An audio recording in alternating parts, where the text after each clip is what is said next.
Subject కి ఒక teacher ఉంటారు, అన్ని సబ్జెక్టులు నన్ను చదవమంటారు. ఇంత చిన్న బుర్రలో అన్ని ఎలా నింపాలి?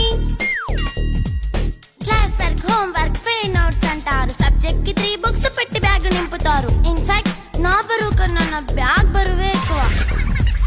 క్వశ్చన్లు, ఆన్సర్లు, సర్ప్రైజ్ టెస్టులు తమ్మి దాటుకొని మళ్ళీ స్కూల్ వాన్ ఎక్కేసి అమ్మయ్య ఇక ఇంటికి వచ్చేసామనుకుంటే మార్క్స్ తక్కువ వస్తే చెయ్యాలి అసైన్మెంట్. రిపోర్ట్ కార్డ్ చూపిస్తే ఇంట్లో ఉన్న పనిష్మెంట్. హోమ్ వర్క్ చేయమంటూ మమ్మీ చంపుతుంటుంది. ట్యూషన్ టైం అయిందని డాడీ తరుముతుంటాడు. డాన్స్ క్లాస్ కి వెళ్ళమని తాతయ్య తిడతాడు. స్నాక్స్ తిని వెళ్ళమని నాన్నమ్మ ఆపుతుంది. ఇక అన్నీ అయిపోయాక కాసేపు టీవీ చూద్దామంటే మమ్మీ ఎంట్రీ ఇచ్చింది. బెడ్ యొక్క మంది చిన్న నాప్ తీసేలోపు తెల్లారిపోయింది. అయ్యో మళ్ళీ మొదలు ఈ స్కూల్ కష్టాలు.